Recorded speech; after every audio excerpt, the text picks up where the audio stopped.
Hey everyone, welcome to today's edition of One Single Story. We are in the book of Ezra this week, looking at the theme of restoration, which is the theme of the book of Ezra. And today we're in Ezra chapter 4. I'm with Pastor J. Rivenbark and Pastor Chris Rexroad, and we are going to examine a single question. So chapter 3, we have this spiritual restoration beginning. And the beginning, the building of an altar, building of a temple. And then when you get to chapter 4, they run into some roadblocks. They begin to have some opposition. So the question that I want to kind of use today to kick us off is this: why is there always, and this is my experience, it is always, why is there always opposition to restoration and or recovery? I think the easy answer is because it's when I say it's good work, in that it's honoring to God, whether we're restoring relationships, whether we're in a building project to His glory, as they were, whatever that is, it always reflects good toward God, and the enemy always, in some form or fashion, gives opposition in that process, which should be a clue. If we're trying to do the right thing and we face opposition, that we must be doing something right, headed in the right direction to some degree. Otherwise, we wouldn't be having the opposition. Yeah, I mean, Satan is always going to try to find a way to stop things and work through people, but sometimes he doesn't have to work too hard on that, because even people within the church, they can fear change.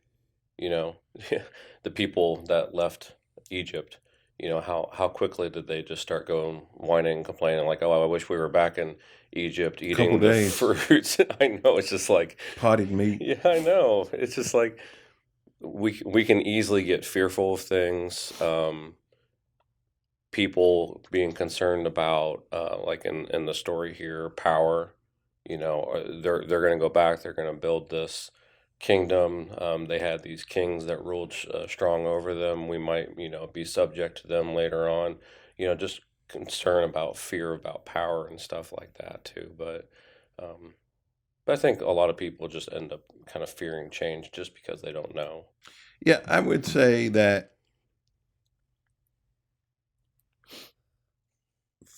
fear of change or fear of the unknown probably is at the top of the list that of why people are resistant to those things, because we like what we have, and we're comfortable with what we have. But there are some other reasons that I find. Jealousy is often a driving factor in whether people are open to restoration or not. Self-righteousness is a hindrance sometimes. How dare you did that, you can't. Your own sin often is a hindrance to wanting somebody else, to be restored, or something to be restored. You may have been the one hurt.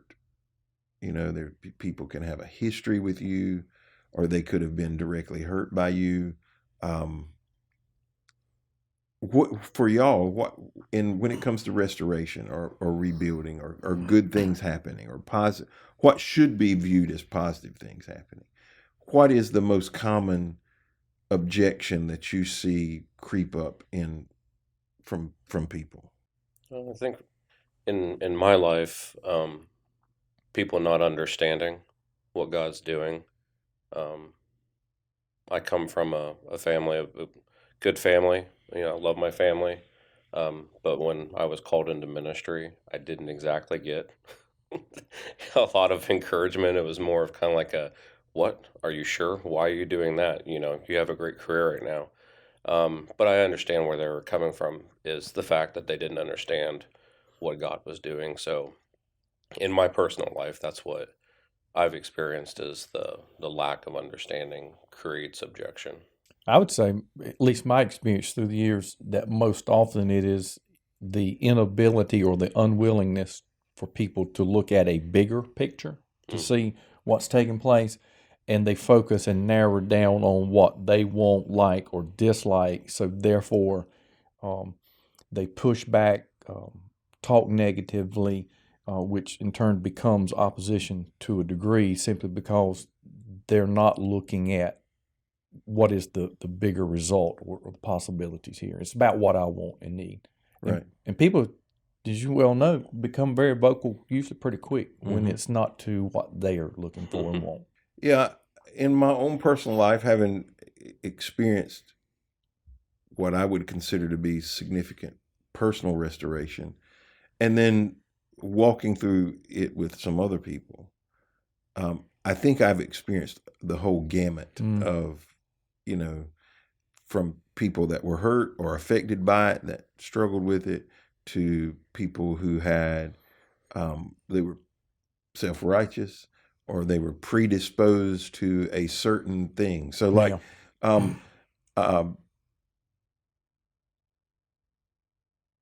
they're good to a point, right? So like the example I would use in my own life is, there were people who were fine with my restoration and work for the kingdom until it came time for this job. Yeah. They were sure, you can lead worship. We like to hear you sing. Sure, you can preach occasionally. We like to hear you preach. Oh no, you can't be the pastor. Yeah. And it's like, okay, we can take it to a point. And why do you think that is?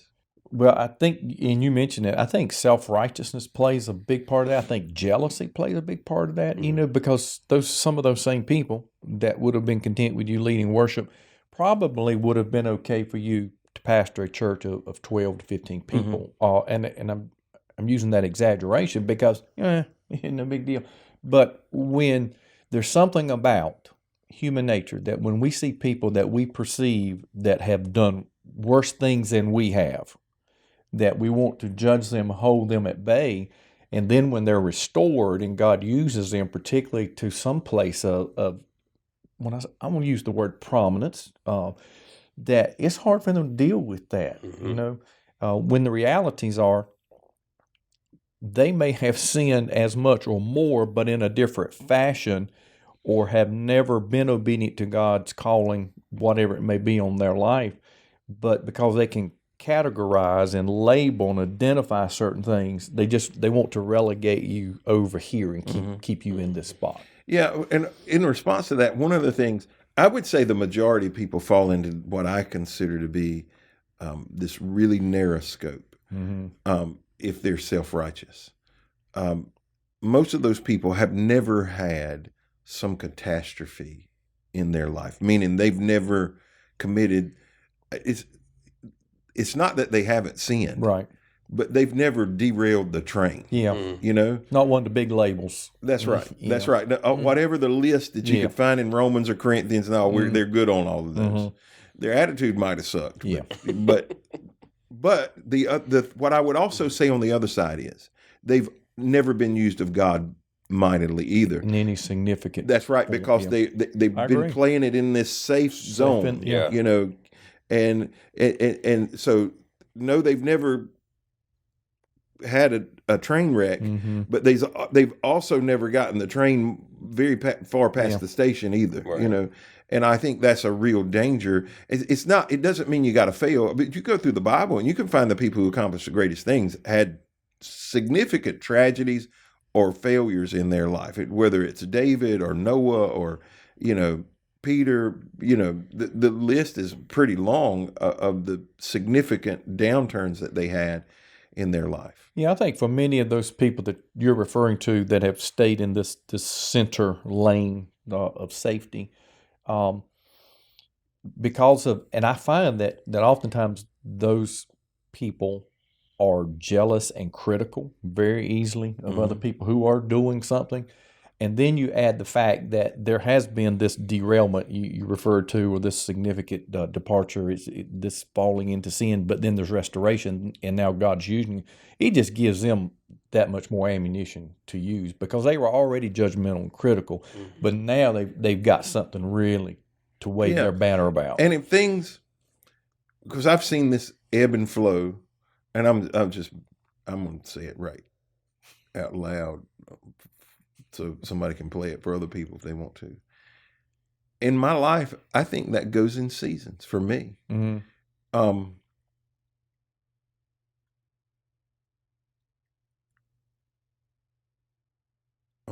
I want to make sure I say this without it coming across too brash. There's a lot of good things happening in our church right now. Mm-hmm. Just a lot. You know, you guys are close to moving in a building. You know, we're seeing significant growth at both campuses. Mm-hmm. We're in a fortunate spot, and it don't go like that all the time. But nobody's that stupid. But when it's going in that direction, the extra guns come out, mm-hmm. and I'm feeling it right now. Like I notice it. Like people who normally quiet, don't say anything. Yeah, it's okay. Then they start speaking up. You know, because change is happening. Right. Yeah. That positive change. Mm-hmm. Yeah. Yeah, and they do tend to come out of the woodwork. Yeah, during those times. Why do you think that is? It goes back.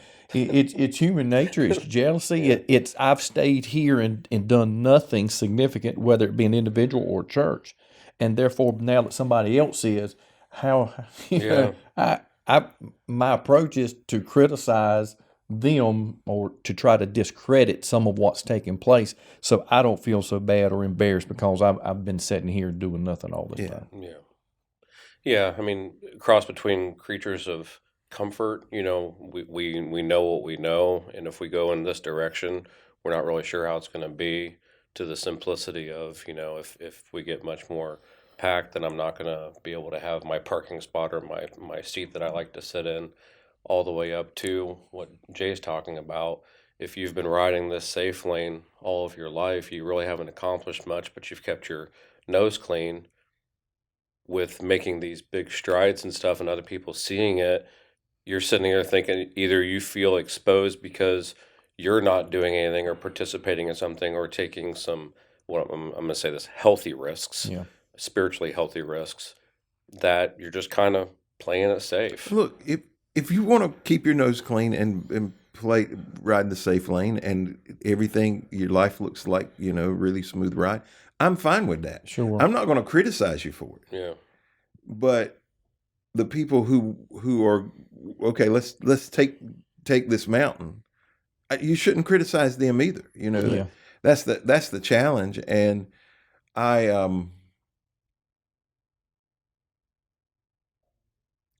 what I have to be careful about. So if I'm on the other side of the conversation, because I work really hard. I want to be the person that cheers on people that are succeeding. You know, I want to be happy for them. When I see churches growing and moving into new buildings, I got some friends that are moving in a new building. Well, by the time you hear this, they would have been in about a month. I'm excited for them because it's been a long journey. You know, cheer them on. Mm-hmm. The danger for me on the other side is because what's going on is they're building altars and temples. Who do you think you are building that temple? What it makes me want to do is build one twice as big. I ain't gonna lie to you. Like that's the carnal, that's the flesh in me. I'm just saying. Sure. Yeah. Now, and so what I want to say on the other side of that is that restoration requires humility. You know, you can't just say, well, you're wrong. Forget you, you know, because you know, we talked about earlier, there were people who left this fellowship that have made their way back.